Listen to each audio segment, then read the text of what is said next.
Hello everybody and welcome back to Rev Left Radio. On today's episode, I'm actually being interviewed by Frank from The Left Page about the book from 1985, Don DeLillo's White Noise.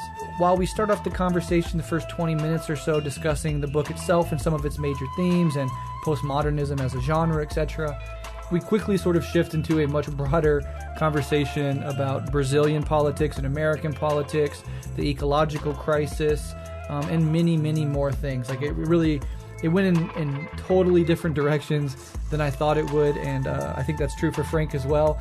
But it was a really fascinating conversation, and I think what's important to note here up front is that you don't have to have read Don DeLillo's White Noise or even know what the hell it is to enjoy this conversation. If you can make it through the first 20 minutes talking about a book you might not have read, the conversation really opens up after that, and we do a wide-ranging discussion on a bunch of topics. And of course, some of you may know that Frank lives in and is headquartered in Brazil.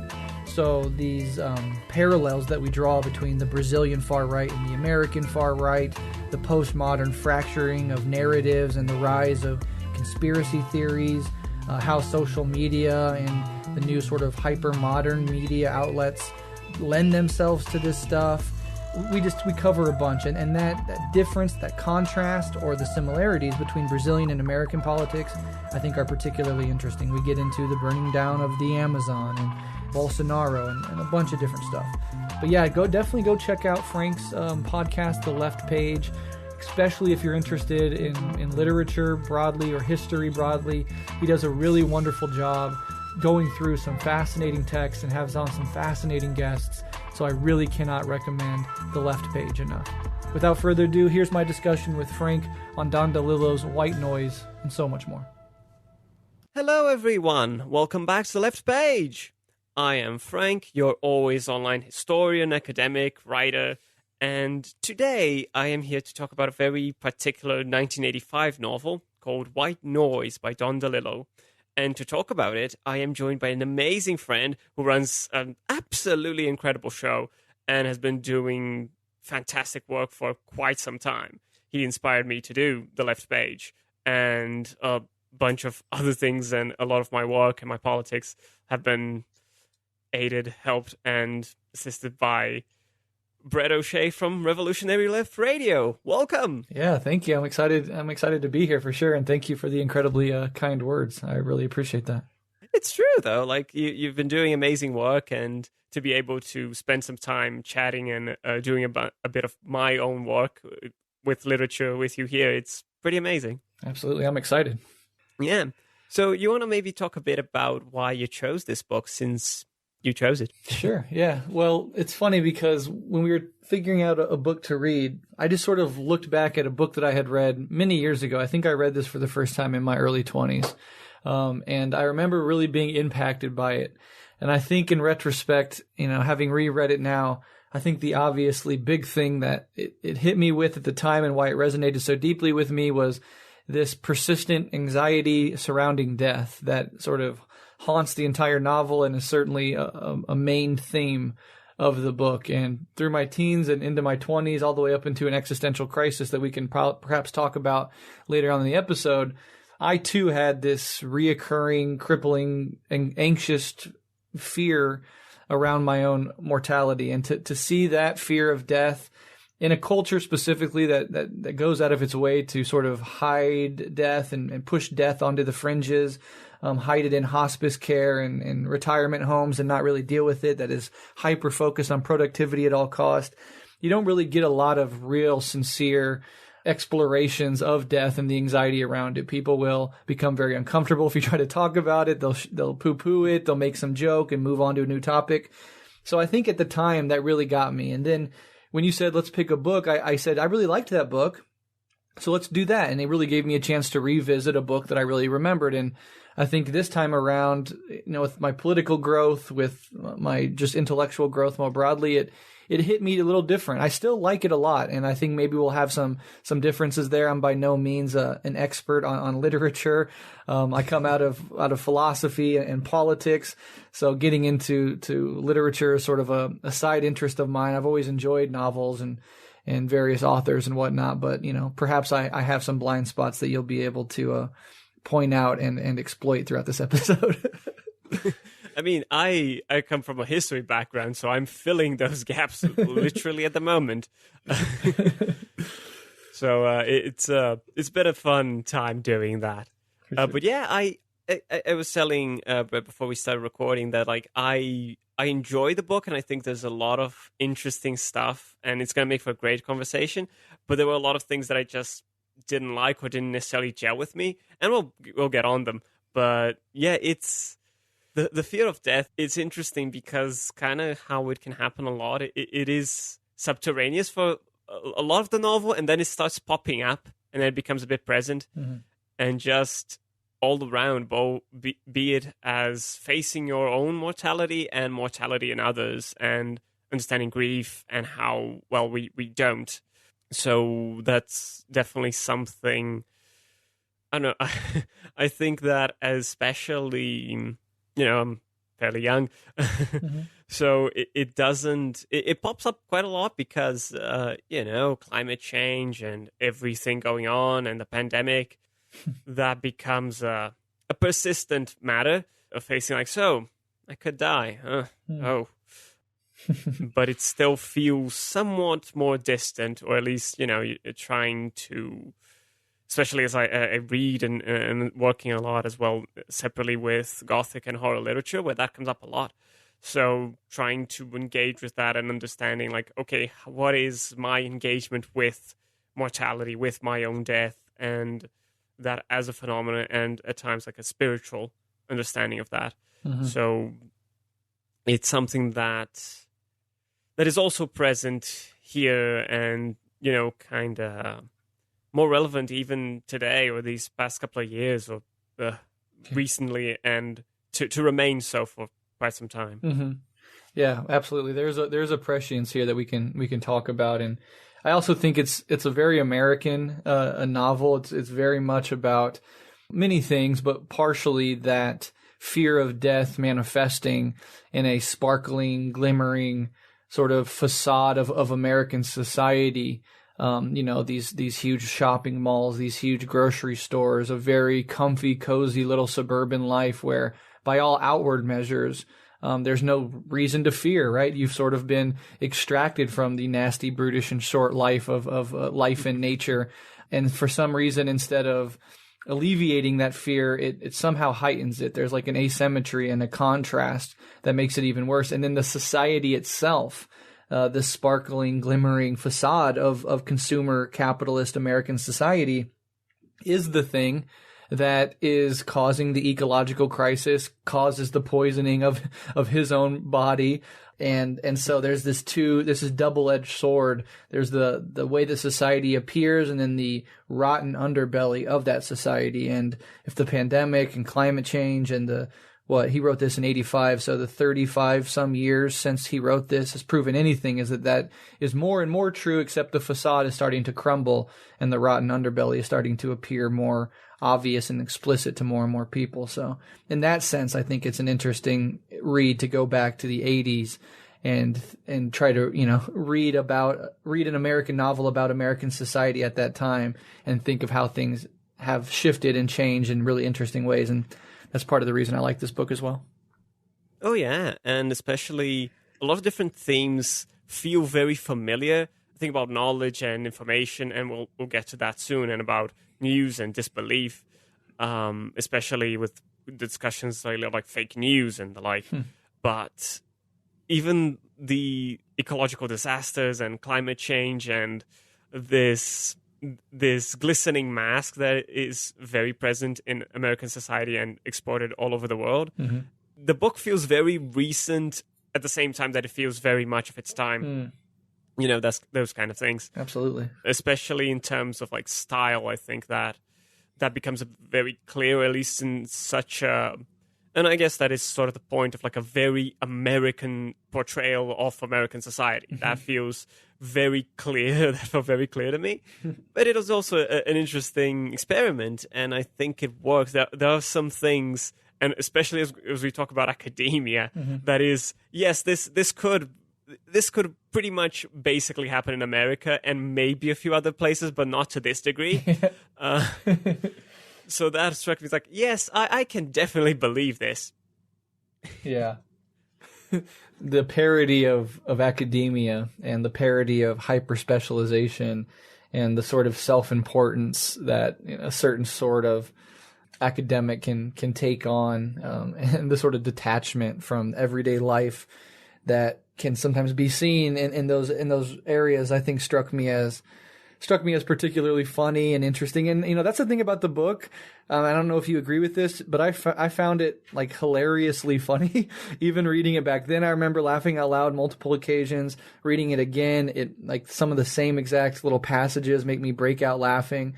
I had to read some out loud to my wife as I'm going through it at night before we go to sleep, just like sort of howling at some of the hilarity in the book. Did you find it to be a funny book at all? I think that at times it can be quite funny. I found it mostly annoying. I'm sorry. It's all right. But if taking it at a lighter tone, it's probably a lot more funny. Well, let me ask you this then: what is the if you could summarize your main critique, or pin it down into like a couple sentences, what would you say is the fundamental flaw or the reason that you did not particularly enjoy the novel? I think I'm making a comparison as well in my head, which is kind of unfair because of a bit about how and I think this in terms of genre, because as I was researching the book a bit, I found that it was sort of classified as a postmodernist book, and we can go on whatever the hell that means or not. But regardless of that, it is trying to tell a story in a different sort of way. So it incorporates news, it incorporates ads and propaganda all of the time. There's a sort of disconnection between the characters, events, and even the stories. The chapters are very short most of the time. So the story feels very cut up, which I think is kind of the point too. But I think stylistically, I just don't think it works because I don't think it's doing anything particularly different. It's incorporating these events, it's a sort of cut-up story, so I don't really like that. But I think what sort of, and I was mentioning that it annoyed me a bit more, especially because there's a lot to this portrayal which is very kind of realistic and kind of pessimistic, or pushing characters and sort of portrayals to a certain extreme. So the family relationships, some of the characters' attitudes and portrayals. Maybe if I did take the book a little less seriously, I would have enjoyed it more and actually found it funny. But trying to take it, kind of seriously and facing the book, it struck me as a bit, I'm not going to say high-minded, because I don't think that's it. I think, and sorry for not giving a short answer at all. That's okay. It's a complicated topic, yeah. Yeah, but it trying to portray this societal experience and via characters that I didn't find them. I found moments of them realistic and others just very frustrating and just sort of, okay, I see what you're trying to do or portray this, but I don't, okay, I get it. So that was a lot of my experience reading it.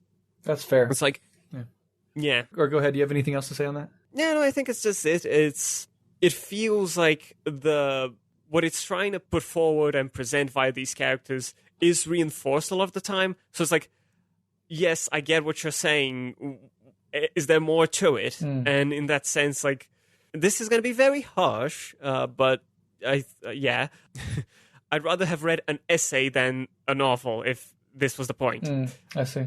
And I'm being a bit overdramatic to it. It's not all that, but I feel like there was a lot to it that was trying to put forward these particular ideas, or at least these particular interpretations and these images or scenes that I won't say feel repetitive, but can wore me out, I think.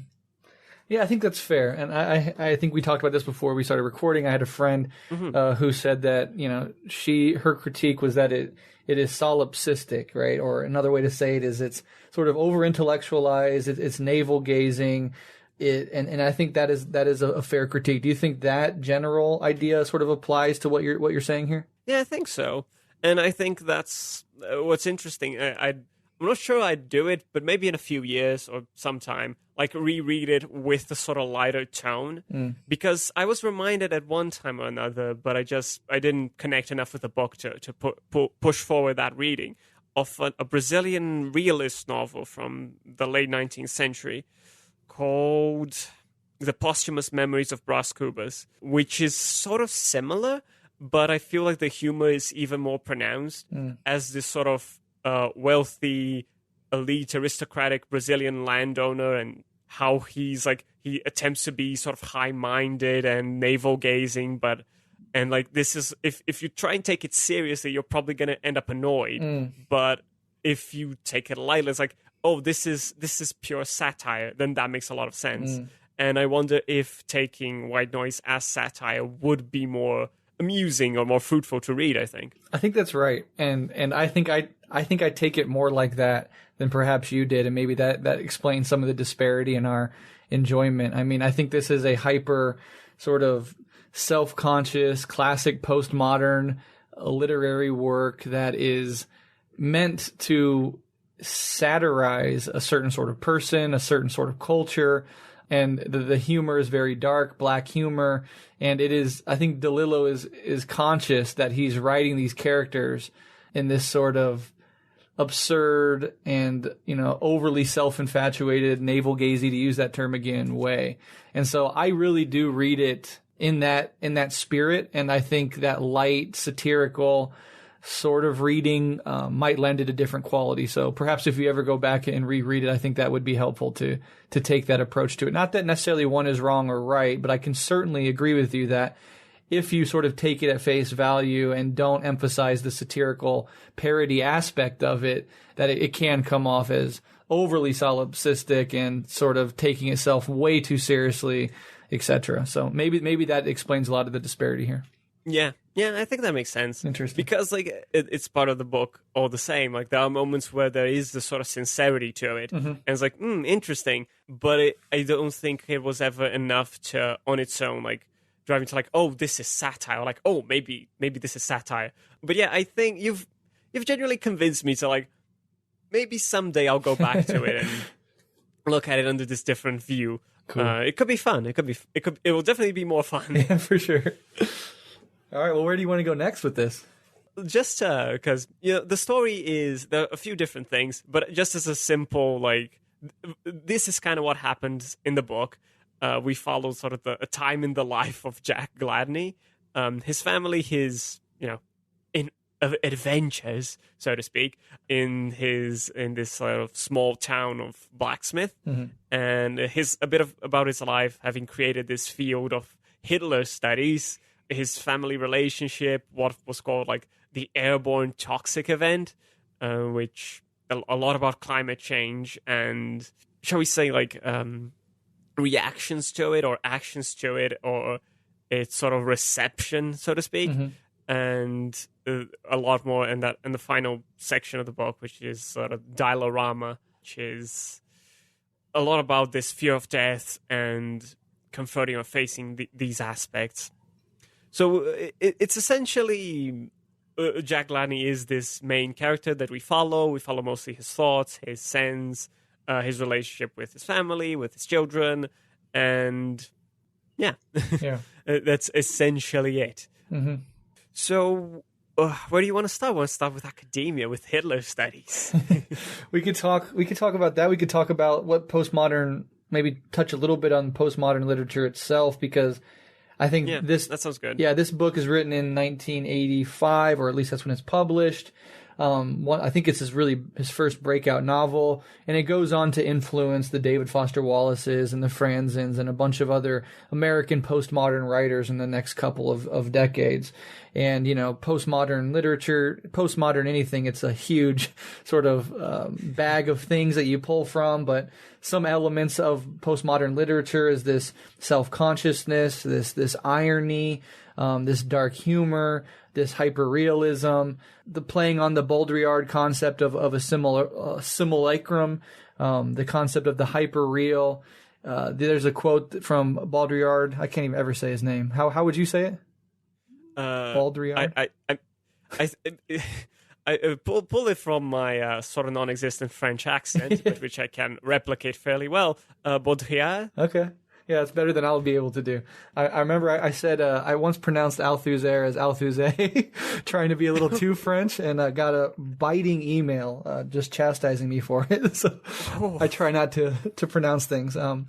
But a quote from him is this whole idea of like the replication, the simulation of the real, the idea that like you're substituting signs of the real for the real itself. And that comes up sort of implicitly throughout the novel, how it's structured. And I think that gets a little bit into the irony and the satire we were just discussing.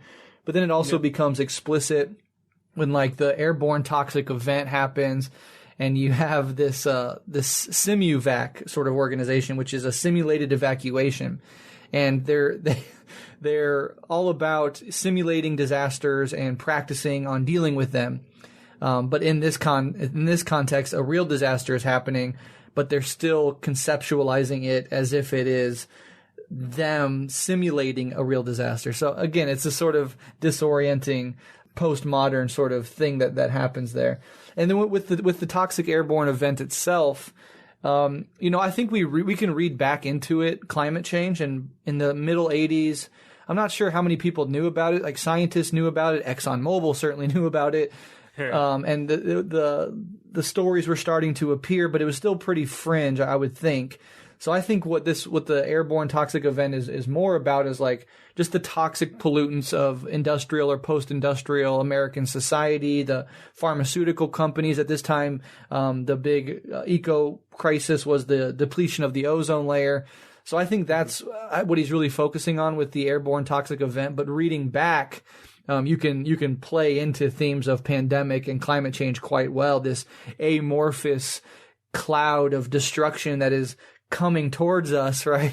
You could definitely see that as climate change itself. I don't know exactly what he himself was thinking, but I would think in the cultural moment of the time, it was more about like just toxic pollutants and corporate runoff and the ozone layer itself. It just so happens that the very systems that created those things go on to create climate change more broadly. So, yeah, I think it's sort of this kind of prelude to the larger discussions of climate change that aren't here because, as you put it, like it wasn't that widespread, but this is sort of in that same line or one of the points of it. These types of contaminations, these spillages, and the like. Mm-hmm. And I kept thinking about Baudrillard as I read it because not only are they treating reality as a simulation, but afterwards they remain around the town to keep watch if the contaminant levels are diminishing, if everything's okay, and also running other simulations. And when an actual sort of contamination happens, people don't react as they simulated and prepared to do. Mm-hmm. So by that point, those things are intrinsically lost. Like the simulation is of far higher value than reality or possible reality can ever be. Mm-hmm. Yeah, absolutely. Well said. And that point I made earlier about like the underside of American society, it is the thing that's creating these ecological crises that poisons Jack Gladney. We can talk about whether he's really poisoned or not, but that he believes that he is poisoned by this airborne toxic event because he gets out and pumps gas for 2 minutes while the cloud is hovering over him. But I think that theme is also reintegrated into the novel itself implicitly through the sunsets that take place after the airborne toxic event. So because of the pollutants in the sky, or maybe the microbacteria released to break up the pollutants in the sky, the sunsets in Blacksmith, which is just like a generic suburban Midwestern small town, are beautiful. They're like awe-inspiring. Everybody notices them. It's a very more intense sunset than anybody's ever seen before. And so that, I think, is speaking to that earlier theme of the facade of the sparkling, glimmering American consumer society, this sort of disorienting glamour to it, but it's shaped and structured and is given rise to through the sort of downstream effects of what it takes and how hard it hurts the planet to create that glimmering facade. And I think the sunset and the pollutants and the fact that the sunsets are much more beautiful after the chemical event is another way of weaving that theme into the story itself. Yeah, because contamination and these violence, these disasters are attractive by the characters throughout the story, but now it's throughout this event, even after all this, it also has this sort of astonishing beauty to it. Mm-hmm. And there's like, in a sense, even we as readers are sort of like, but look what happened afterwards. Look at this majestic beauty now after this horrible chemical spillage. Yeah, exactly. And, philosophically speaking, there's the concept, I think it comes from Kant, the Kantian sublime. And for Kant, the sublime is this equal mix of, spectacular beauty and awe-inspiring terror.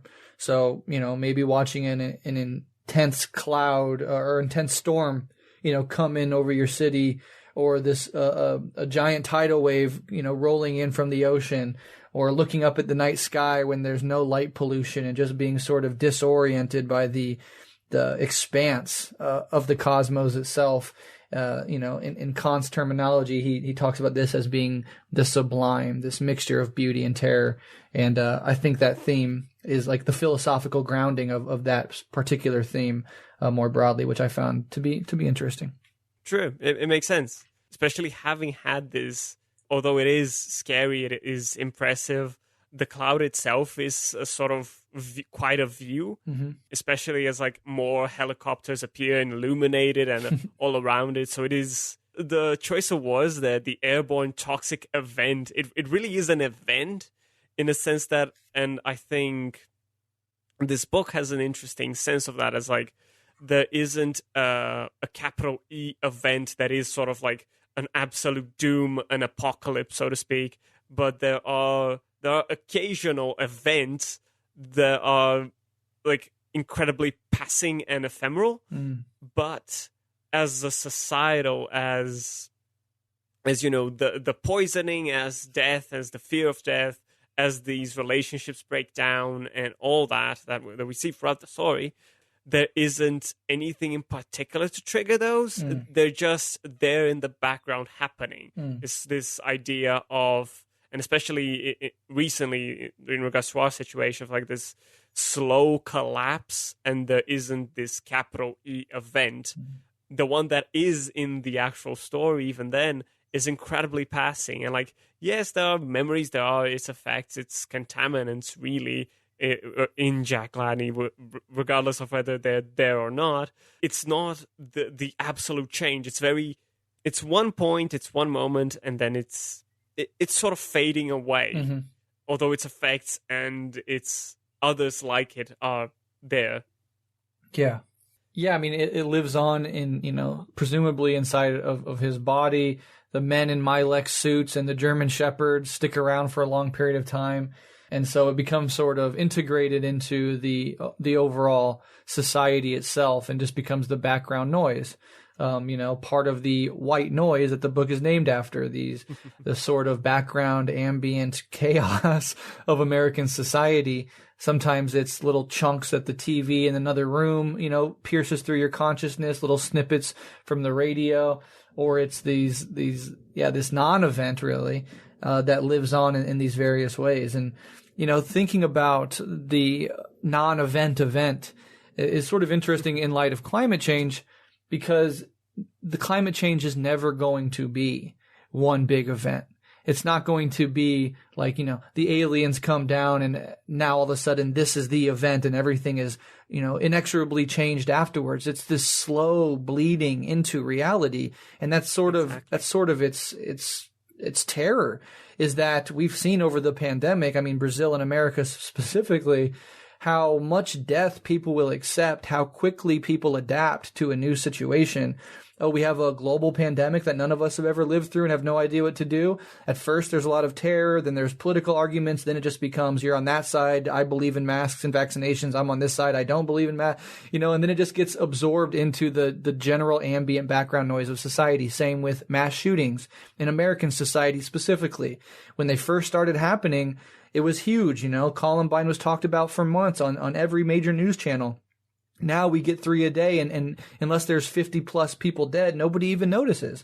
And so it's this terrible, horrifying reality that, in this case, American society, but societies perhaps more broadly, can just absorb and adapt to these new things. And so that sets us up for climate change.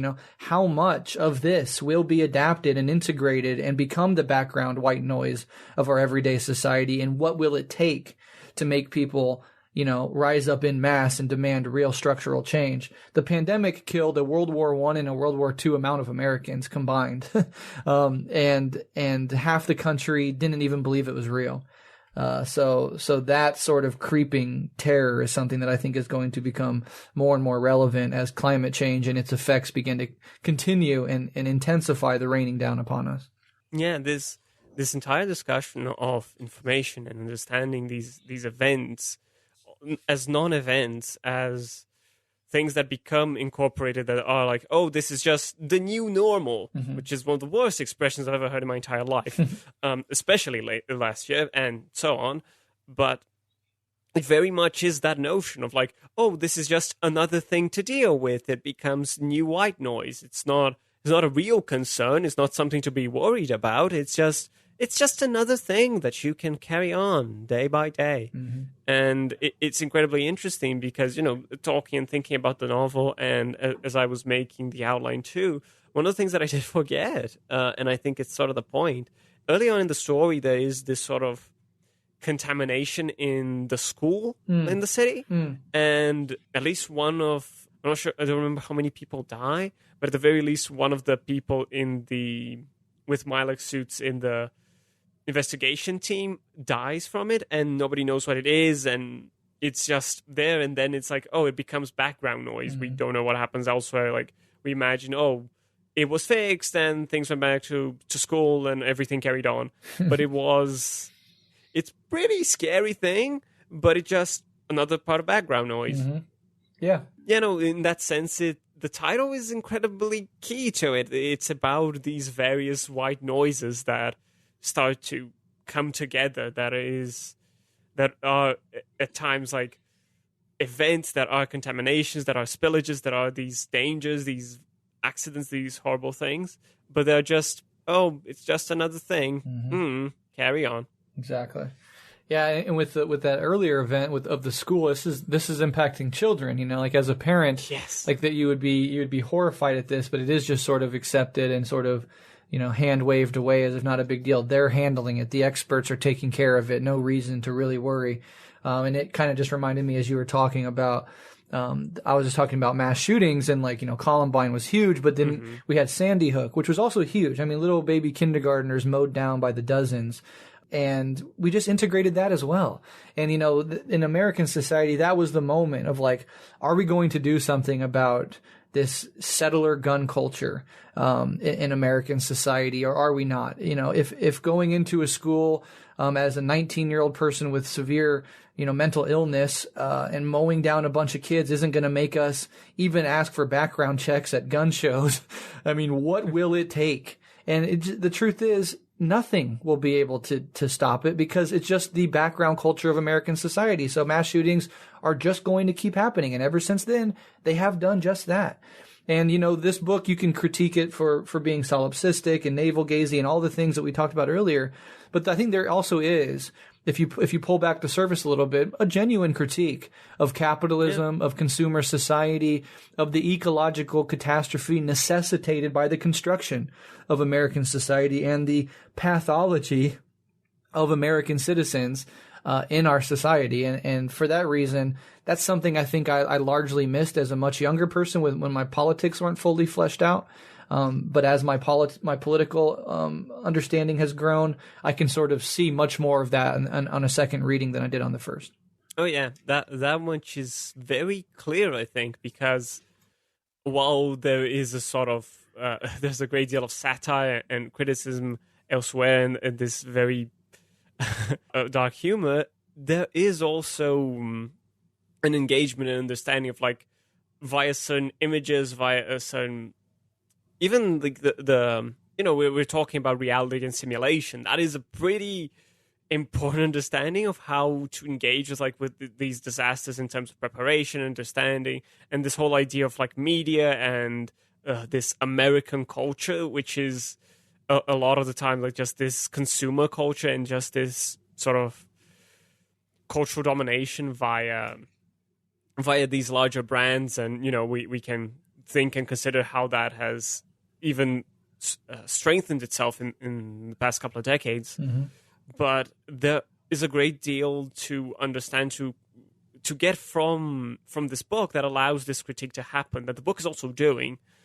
And I think that regardless of the book's own limits, and even getting the satire or understanding its limits and whatever, or taking all that into account, the book also gives you interesting tools to criticize and to understand American society. Mm-hmm. And especially reading this book younger, I can imagine that it offered some very interesting tools and readings that you maybe wouldn't have otherwise. And that right now, okay, you look at something else as something that engages with other types of aspects, or that has a very different perspective than just the satirical and ironic one, but that served its purpose in its time, and it was incredibly interesting. Because I think it is, mm-hmm. even if it didn't necessarily was that enjoyable an experience, or I didn't personally like it as much, or have some critiques of it, I still think it can, and it does serve its purpose. I mean, we're here talking about it, and it's giving us the tools and the possibility to have this larger discussion mm-hmm.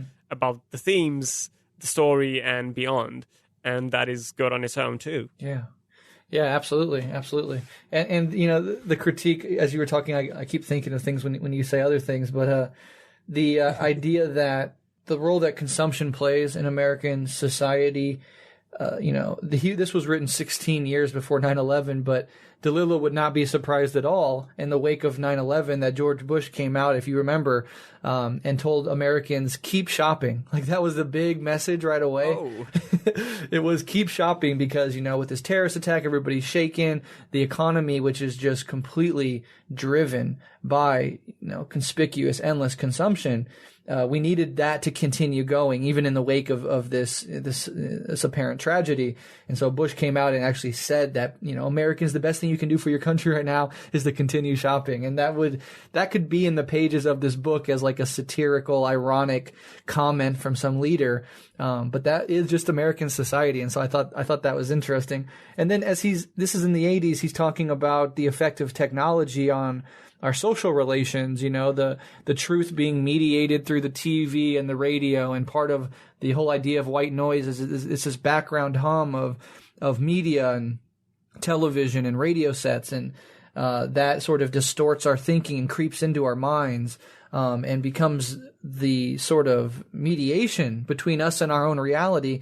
Well, that's only become more and more true with the rise of the internet and social media. Again, in the 80s, so the very early days of the internet when most people weren't even on it, and the internet makes no appearance in this book. It's just TV and radio. But that's just become more and more true.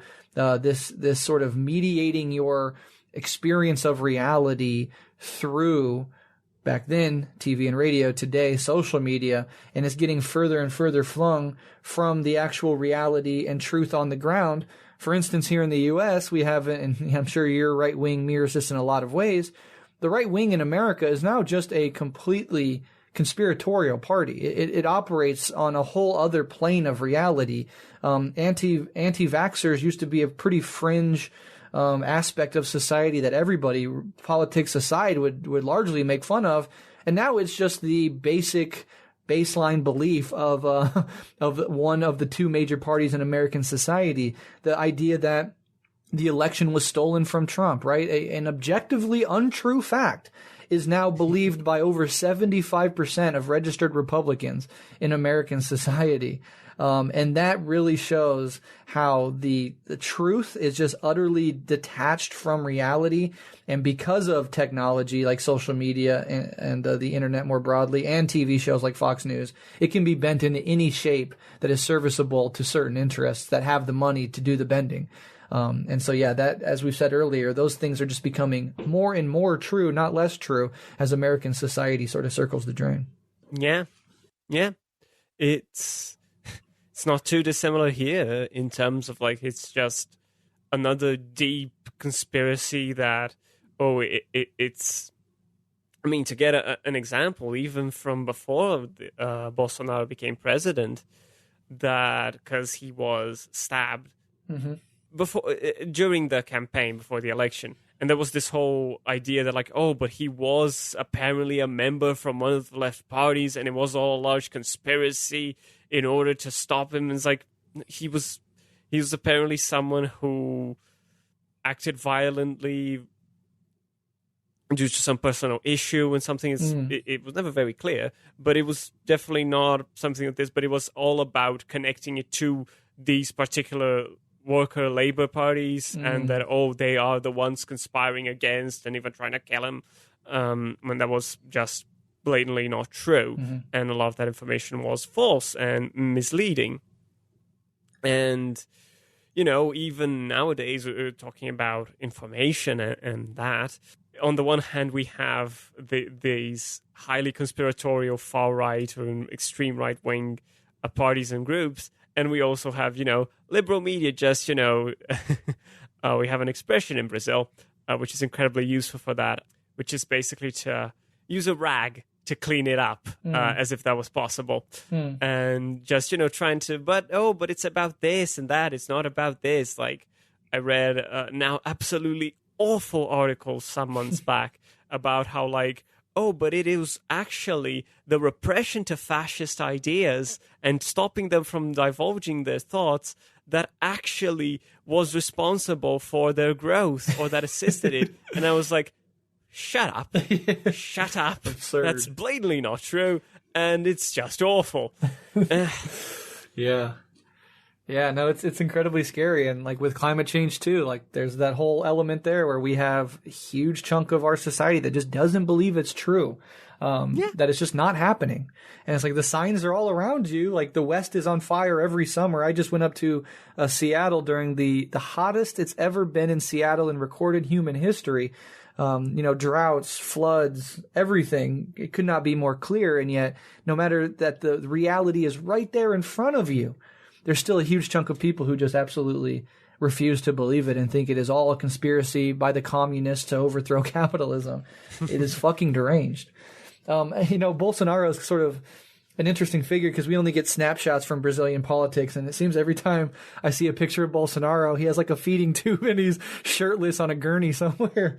Hopefully, he's not looking great at all. Like he looks like shit. To die. Yeah, I know. What the fuck? But he's in the worst state you've ever seen.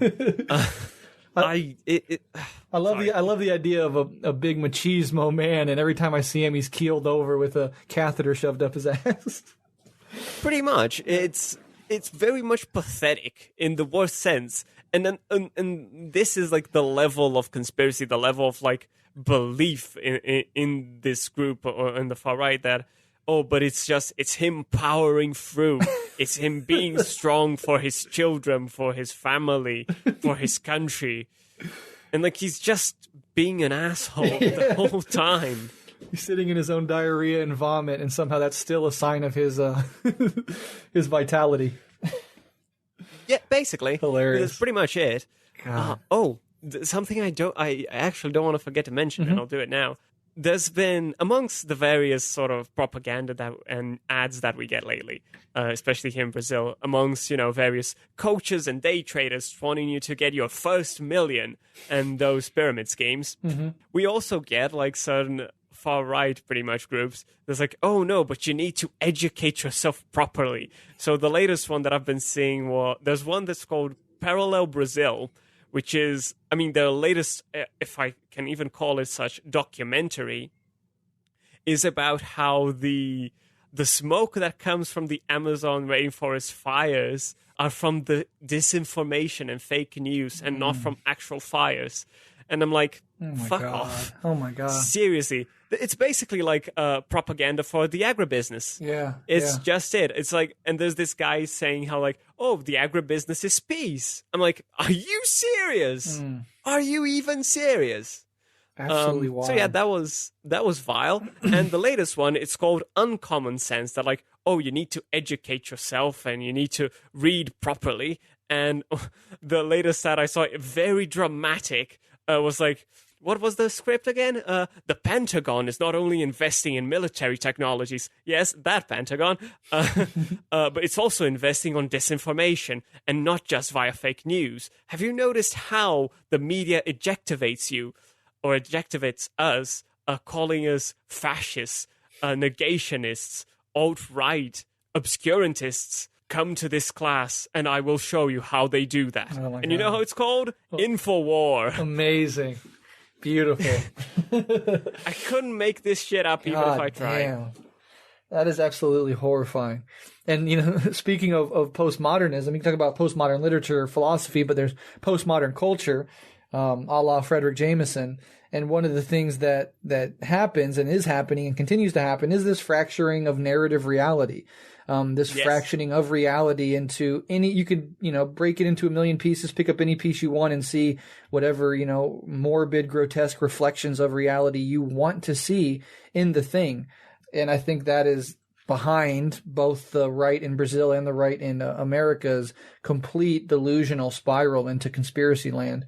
And with the Amazon in particular, I do have a question about that because, we're watching it up here. We see stuff like now, like at least a section of the Amazon is no longer sequestering carbon, but is a net releaser of it due to the slashing of the Amazon for cattle raising and soybean production.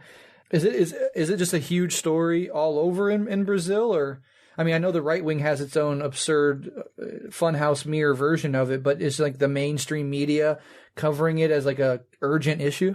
It's very much the white noise. Like it's there, but it's what can you do? I mean, there are various indigenous groups and peoples like actively protesting and, doing what they can to stop this.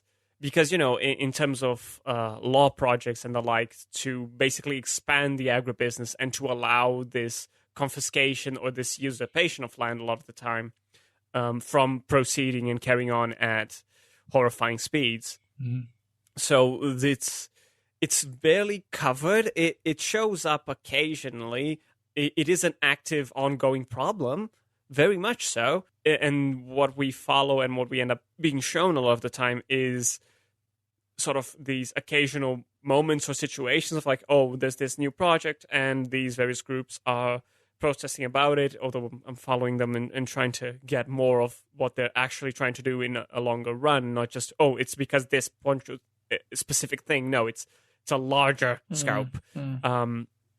But a lot of the time it has become this background noise. Oh, the Amazon rainforest is being destroyed. Yeah, sucks.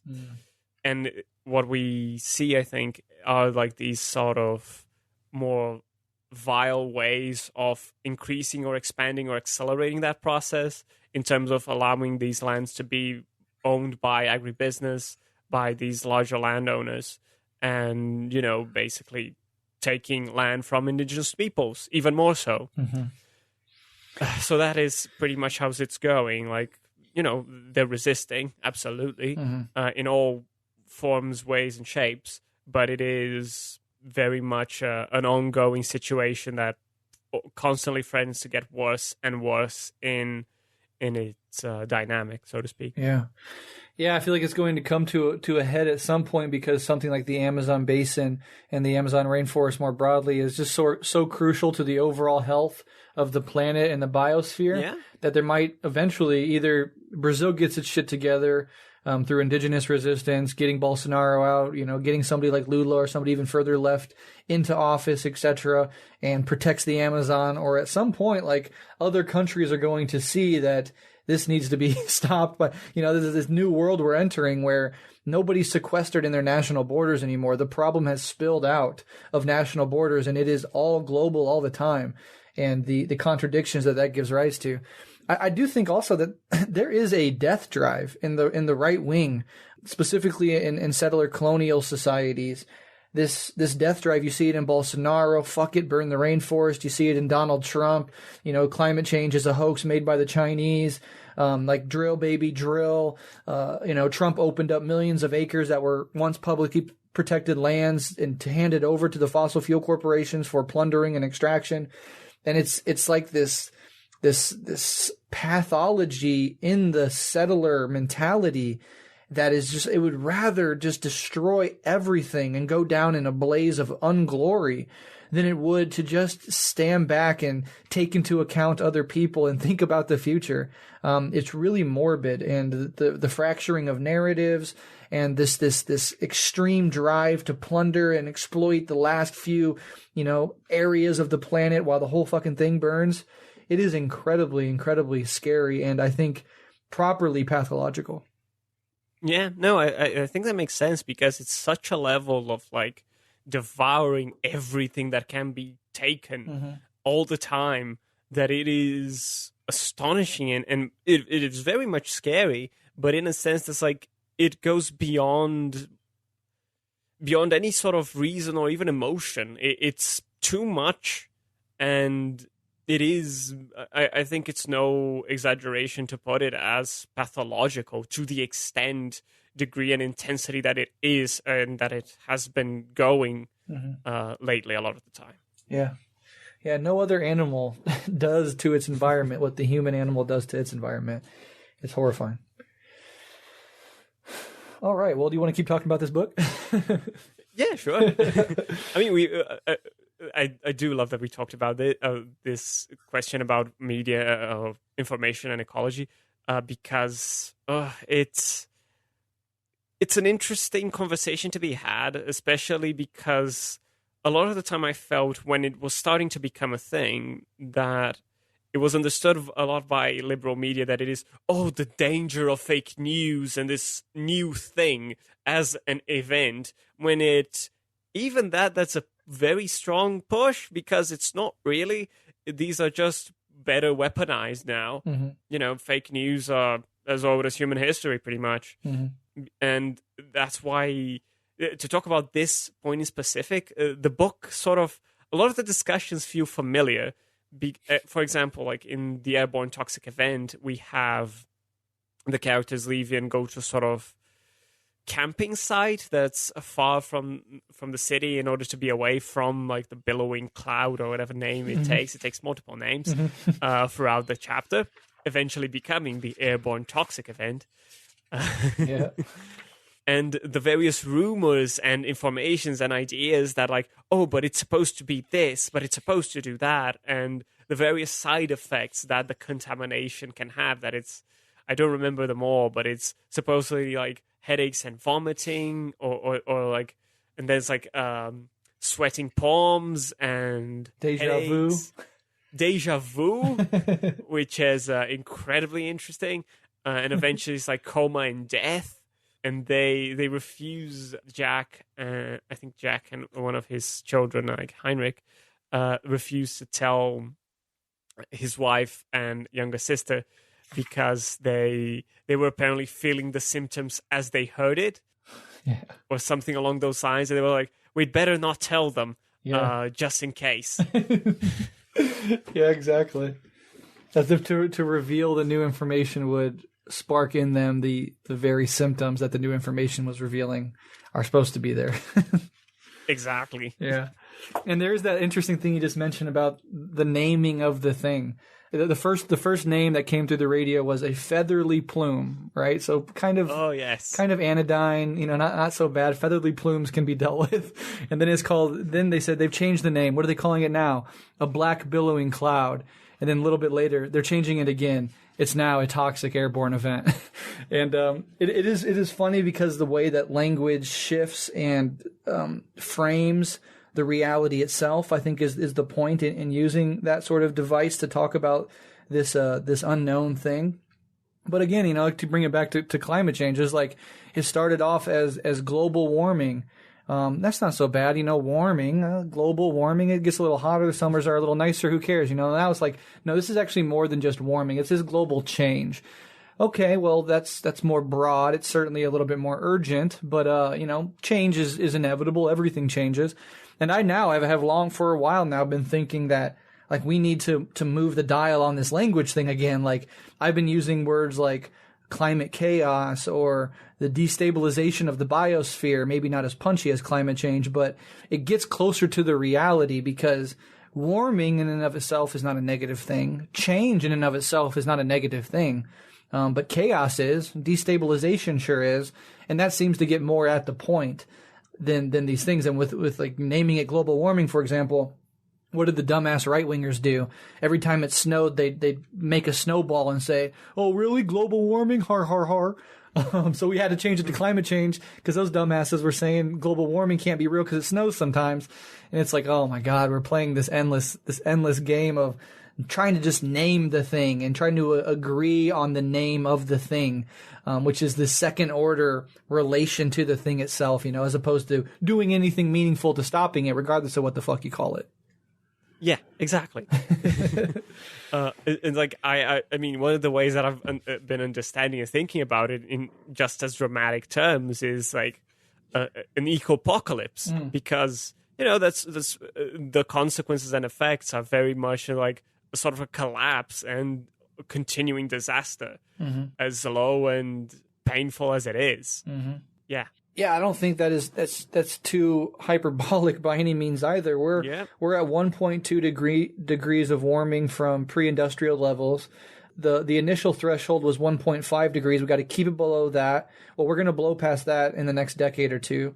And now the new threshold is 2 degrees of warming, and that is going to be roughly. These are nonlinear processes, so it's not precisely double, but we're at roughly around 1 degree of warming so far. 2 degrees, you can just think of this sort of compounding effect of the wildfires and the droughts and all the terrible things happening, and that's already going to be an utter catastrophe that humans have never lived through in human history, and it is the best case scenario. And then really and I don't think people fully grasp this, but once you start talking about 3 degrees of warming, 4 degrees of warming, you're talking about triggering the release of methane from under the ocean and permafrost. You're talking about feedback loops. In some sense, the Amazon no longer being a carbon sink, but being a net emitter, at least a portion of it, is an example of a feedback loop. And now it's emitting, now it's actively, instead of taking carbon out of the air, it's actively putting more into the air. That's a classic feedback loop. We're already seeing that at 1.2 degrees of warming. And so the stakes are fucking high, and people really don't understand that. When we talk about every degree of warming, we are talking about almost exponential growth in the catastrophic effects that it'll have. Anything over, and I truly believe this based on hours and hours and hours of deep research. I take this stuff incredibly seriously. I obsess over it.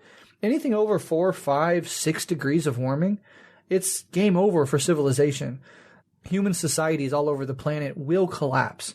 And the rate of warming is unprecedented. So, for example, at the end of the last ice age, roughly 10,000 years ago, as the Earth is coming out of this glacial period into an interglacial period, there's obviously this dramatic warming that melts all the glaciers and the ice that came down from North America. New York City was covered in 3,000 feet of glacial ice, etc. That's a dramatic warming period by any stretch of the imagination.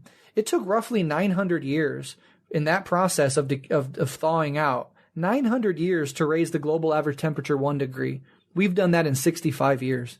So the rate of warming is utterly unprecedented. And then there's this lag effect. So that, the consequences of even 1.2 degrees of warming still have not fully been felt. And if we stop carbon emitting magically tonight, there's still going to be decades of a continual warming that's already baked into the system. So, I mean, this is the stuff that absolutely drives me fucking crazy and scares the shit out of me. Oh, absolutely. And as it does, and it is very real. I mean, we're just talking about Seattle having an absolutely terrifying heat wave, and the same goes for various sections in Canada, currently like floods in Europe. So it's it's terrifying. It's awful. There's no real exaggeration to it, to calling it as a disaster, an ongoing disaster, an ongoing apocalypse, an ongoing collapse. It's just a stronger interpretive or naming framework to it. Exactly. That grants it the emergency and sense of urgency that it rightfully deserves. Exactly. In the time when when that grows all the more crucial by the day. So yeah. I feel like this is definitely a good point to spend quite a bit of time talking and thinking over, because it's about the relationships and the stakes to all of us, and to all that we want, to all that we find important. So to consider, interpret, and take the time to understand this, it's pretty important, even if incredibly difficult to handle. Absolutely. Yeah, and I think that's one of the benefits of analyzing a book like this, right? You might think, what the hell does a book written, a postmodern work of literature by Don DeLillo from the 80s have to do with anything that's relevant today? And that could lead some people to say this is solipsistic nonsense. But it's like, well, we're in the process of extracting meaning from it and elucidating things that are themes shared in the book that then we can apply to our own situation and have, I think, an important and urgent talk about an important and urgent crisis that organically just flows forth from us discussing an otherwise, nondescript book that most people haven't even heard of. Yeah. And I think it's, I guess, one of the things, especially as you were mentioning it earlier, and about this as a postmodern work, and this idea of irony and sarcasm, and this idea that this is the best way to understanding this. And I don't agree. I very much am against sort of this idea of this irony poisoning, or this extreme irony, although that can be fun and entertaining at times for more extensive critique and for more deep, be creatively or intellectually and critically. I think this certain sincerity is more important or more useful. And that's why a lot of the time I've been engaging and questioning the sense of dystopias as, literary fiction, because and understanding these effects. And this book has a sort of realist aspect of this, but also as what do these endless stories, endless dystopias that have been publicized and marketed and continue to be share about our condition, and how can they be so much in a sense that it stops being useful.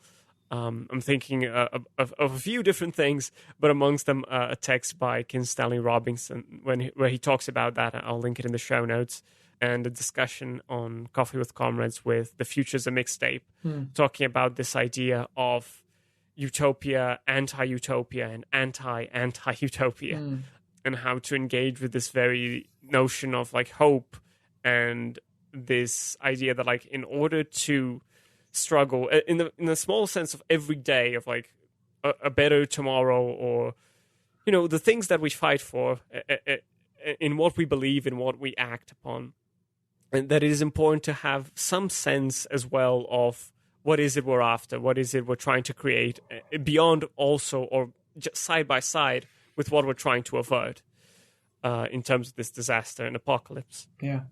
And I mean, discovering this idea of hope, this idea of utopia as, or even as anti-utopia, as an interesting framework to interpret and to understand, that allows, and I think it's important in terms of climate change, or in climate disaster, and in other works or in other ideas, that it can help move on, or that can help carry on step by step, because this terror, this horror can be paralyzing at times, and especially on an individual aspect, that can be horrifying, that can be really, really scary, really painful.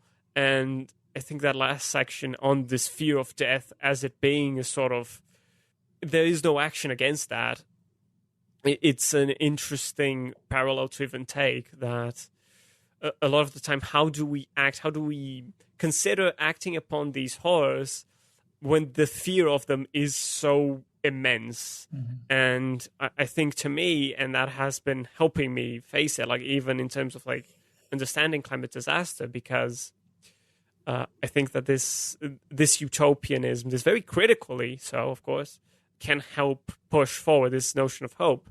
Because I'm thinking, for example, like at a very young age, and this was like, I don't know, 7, 8 years old, I was aware of this idea of like global warming and climate change and greenhouse effect, but it was very much a sort of alarmist sense of like, oh, this is what's going to happen, this is what's going to be, and it terrified me in a very deep level, to the sense where for me to engage with it critically, in a sense where I just don't, where I am just left terrified and without action.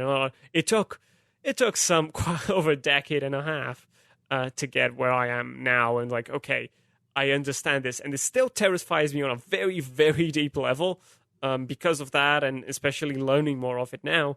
But the actual critique and the effort and like connecting all this, understanding like how this happens, the way this is happening, the way this has happened, and why this is so important, and even more so, this is important in order to achieve that or X or Y, and to achieve something better, something, this new world in any sense of the word.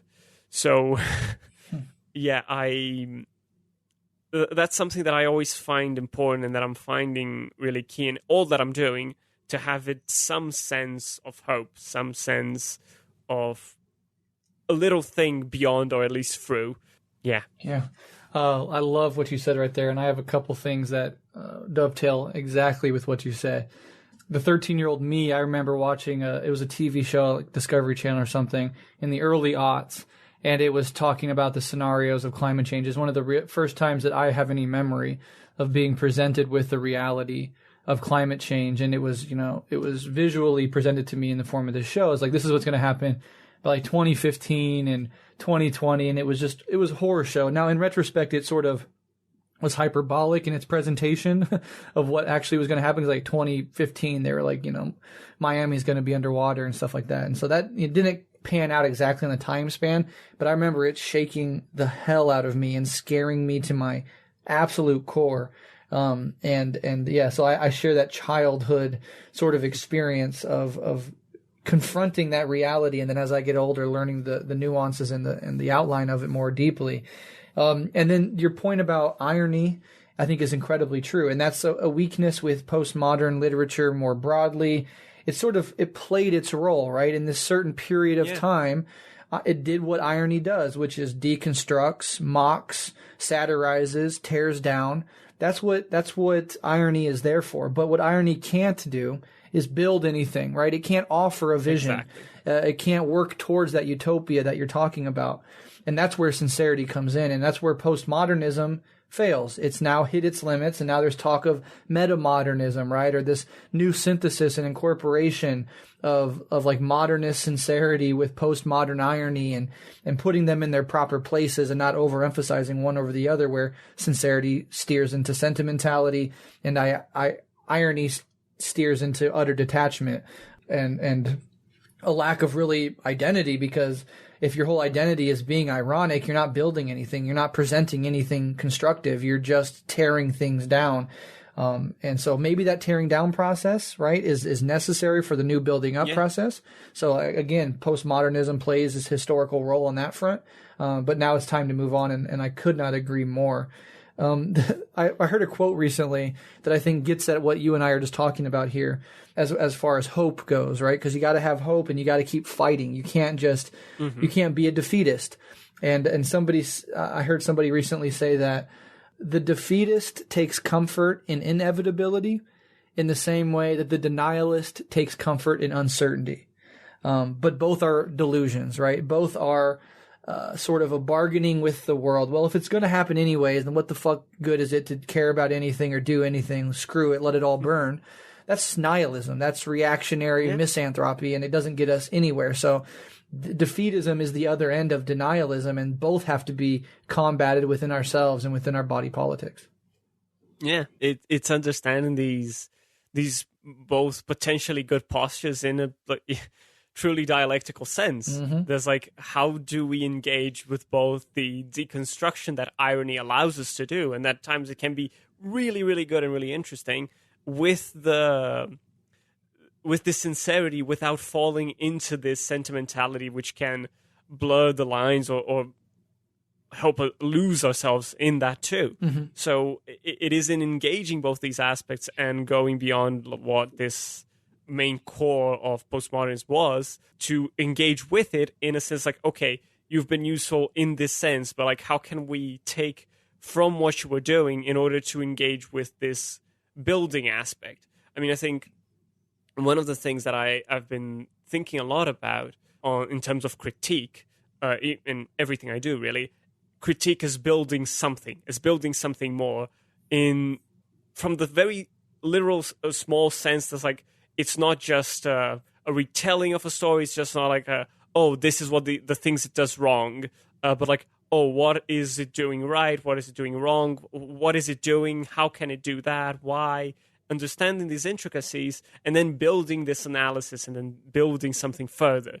So, and in that sense, I can engage like at times because it is kind of amusing, this ironic deconstruction, while also working with this sincerity in order to like, okay, so what are we understanding here? What are we trying to do? And why does this work or why does this doesn't?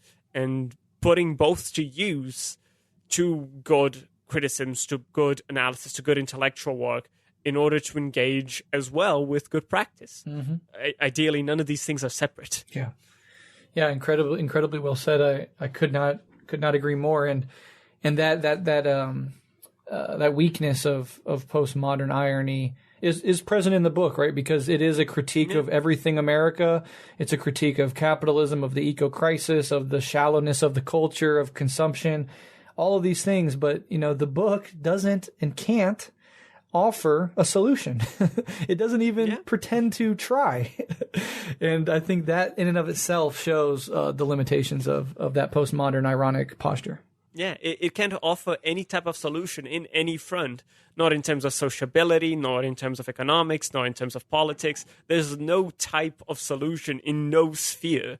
It is just, Exactly right.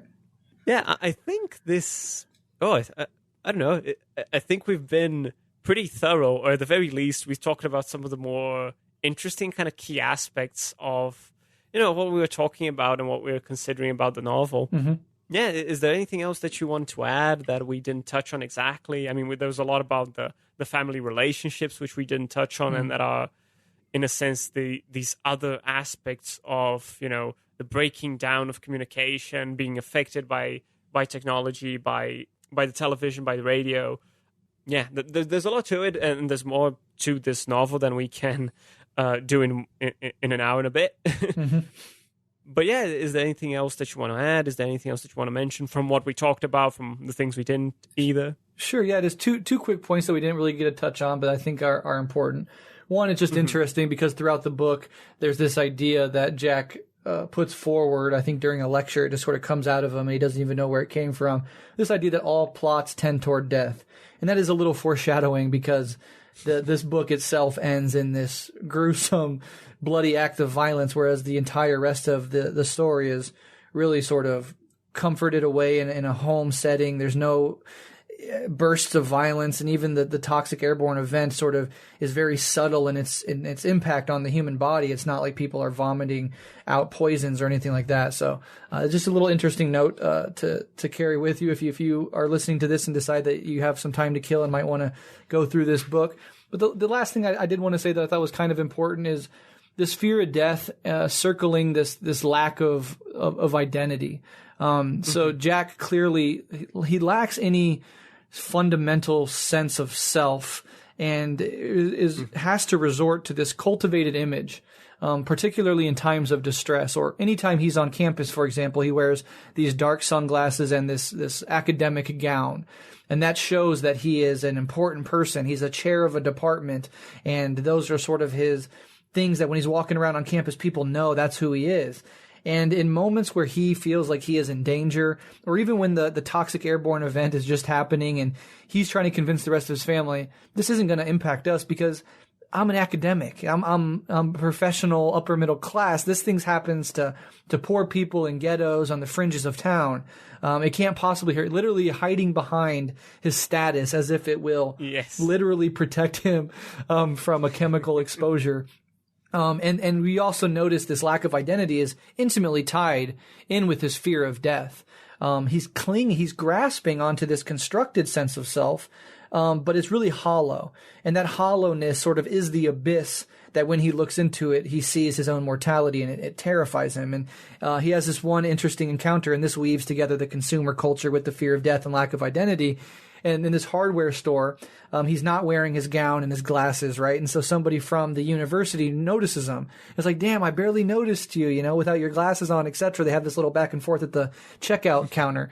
And the guy says to him, I hope you don't take offense to this, but without your glasses and without your gown, you look like a big, harmless, aging, indistinct sort of guy.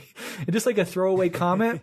And Jack acts, because he's the narrator, he acts like it doesn't bother him. But the next passage, he goes on this manic shopping spree, which I thought is really a hilarious passage, where he's just talking about just throwing money around, and his kids are like super happy because he's like, buy anything you want, buy it all, And he's like just in this feverish mania of buying.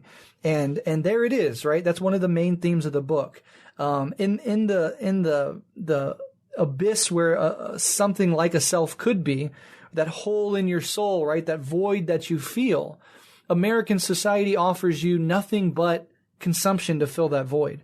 Now that act of consumption presented to us as the cure-all for existential despair doesn't ever and can't possibly solve the problem. And in fact, the shopping spree is followed by a crash where everybody self-isolates in their room and have to sort of regain their composure without talking to one another for a couple hours. And, nothing is fundamentally solved. But in that moment of acute anxiety surrounding who he is, it's very telling that he goes on this insane shopping spree. And I think that really, highlights the main theme. And at the end, he's talking to Winnie, I think she's a neurobiologist or some very smart person on campus in the field. He's asking her to study this pharmaceutical pill, blah, blah, blah. But he talks a little bit about his fear of death, and they're sort of having this back and forth. And Jack is like, so you're saying that fear is self-awareness raised to another level, like becoming too self-aware can result in this fear and this anxiety. And then the other character, Winnie, she responds, self. If death can be seen as less strange and unreferenced, your sense of self in relation to death will diminish, and so will your fear.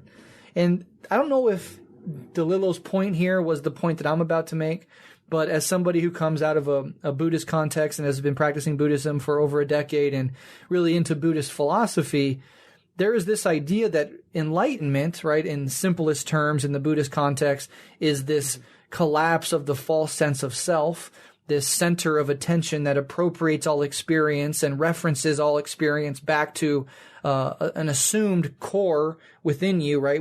If I asked you, where is your sense of self? Like, where is your self really at? If people think about it enough, they'll say it's like behind my eyes and between my ears, somewhere up in the head, sort of, controlling my body like a machine or something. And this is a Cartesian dualism, a false sense of a psychological split. And when that sense of self becomes the orienting principle of your life, and it's false, right? It's not actually there. That creates a bunch of anxiety. And one of the main ways that anxiety is expressed is through your fear of death. This trembling little self, which on some subconscious level is an illusion, but though you can't come to explicit grips with that, is trembling in the face of its own annihilation. And to die before you die, in a spiritual context, to eradicate that false sense of self through spiritual practices, sometimes through large doses of psychedelics momentarily, is to release that trembling sense of a self, and therefore the fear of death dissipates with it. So if you ask any, highly achieved or enlightened Zen master or Tibetan Buddhist through the ages, they will continually say in their own way, one of the things achieved by enlightenment is a complete eradication of any sense of fear of death. It just no longer makes any sense to be scared of death, because the self that I was scared that was going to die, I've seen through that illusion and it's not even there.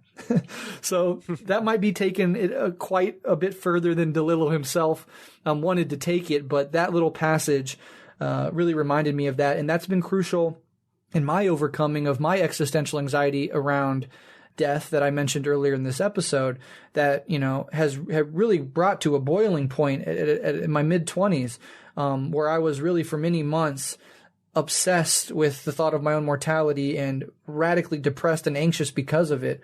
And it was only through a sort of spiritual breakthrough in which my sense of self dissolved, and what replaced it was like a connection to the whole, a sense that I was much bigger than me. I was all of humanity and perhaps even all of nature. My relationship to death has ever since that little breakthrough been dramatically changed, and it all revolves around these concepts. So again, probably too far afield, but I thought it was worth mentioning at the end here. Oh, absolutely. And I mean, I think this extensive focus on the self by these characters and by the whole story to be broken up such as this, regardless of intention and how far the book itself can take us or not, I think it's still a brilliant point to be made. So yeah, going further or understanding beyond the self, or fracturing what the self is or can be, is definitely a good discussion. And because we're mentioning multiple podcasts on this episode, I will also mention the collaboration that Horror Vanguard did with Labor Kyle on Nightbreed, where that discussion comes up as well. And in an incredibly interesting way, that like the self is not one thing. Nice, nice. So yeah, lots to take from this episode and from beyond, of which I'm very grateful for. So yeah, anything else, or shall we wrap this up? Let's wrap it up. This was a really great discussion, and I don't think I could have brought all these points out without having this back and forth with you, because reading a book in isolation is one thing, but actually working through it and talking with somebody else who might have a different perspective on the book, it brings out so much more. So I'm really humbled and honored to be able to come on your show and talk about it. Oh, thank you, Brad. Like, that's sort of the point. It's when we read something, we think, even when we write about it, it's still not the same as like spending some time with someone else and like thinking and considering and reflecting and bringing other things. It was the original idea of this show all along, and especially now it's like bringing more guests and doing this, even as I do this myself. But bringing others it's definitely the best thing, to have these conversations, have these moments of like friendship, of learning, of camaraderie. It's pretty amazing. What can I say? Absolutely. So yeah, thank you for listening, everyone. Now, so I believe most people know of Brad and Rev Left, but where can people find you and support what you do? And if there's anything in particular that you've been doing or people can look forward to? I know you're always doing a lot of different fun projects, so Yeah. So everything that I do, you can find at revolutionaryleftradio.com. That has all three shows, Rev Left, Red Menace, and Guerrilla History, our Patreon, our Twitter, ways to support us and everything else. So if you're at all interested in pursuing that, definitely check that out. And as for upcoming stuff, lots of stuff is always boiling up to the brim here. Nothing particularly stands out, but like I say, Guerrilla History, we really focus on proletarian and decolonial history. On Red Menace, we talk about political theory and philosophy, and Rev Left is just my vehicle to explore whatever I'm obsessed with at the moment. So that constantly is taking on new shapes and forms. So yeah, whatever fits your fancy particularly, go check it out.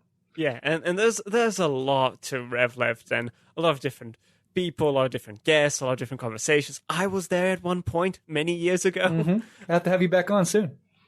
Yeah. Oh yes. Let's always. do it. And especially one that I remembered at the beginning, but I forgot to mention, one on mourning and death. Mm-hmm. An amazing conversation as well. So Rev Left itself can give you further tools to this conversation itself.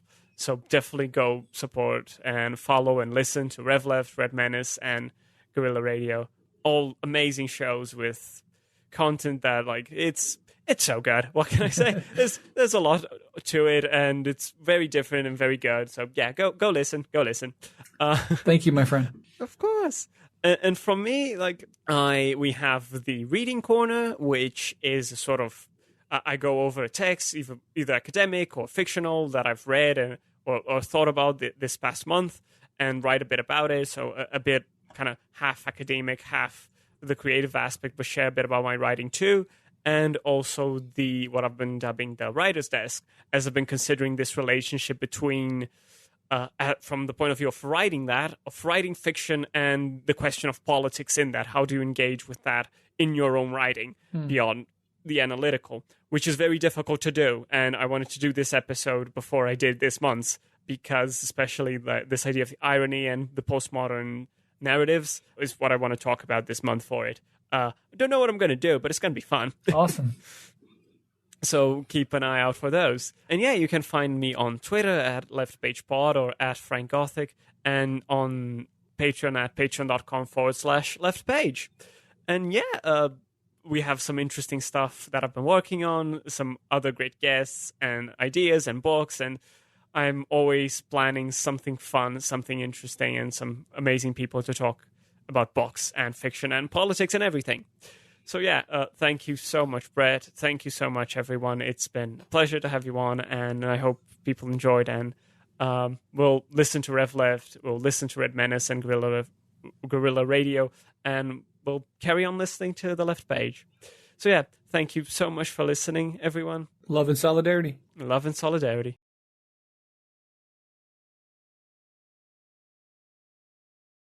At the airport, we waited in a mist of plaster dust, among exposed wires, mounds of rubble.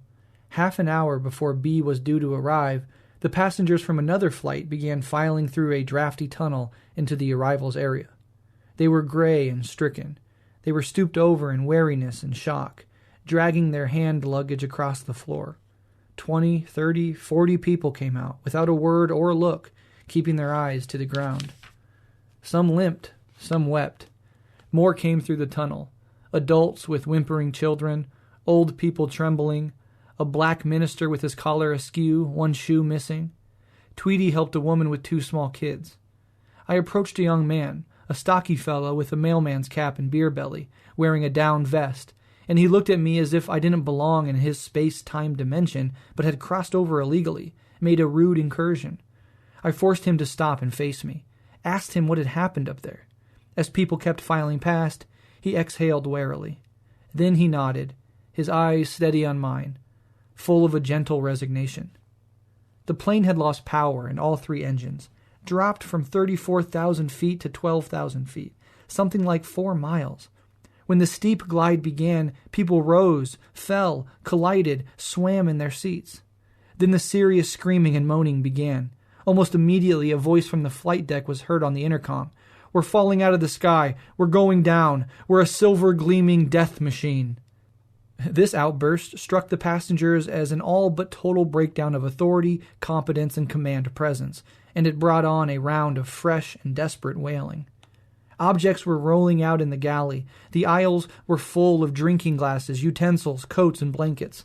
A stewardess, pinned to the bulkhead by the sharp angle of descent, was trying to find the relevant passage in a handbook titled Manual of Disasters.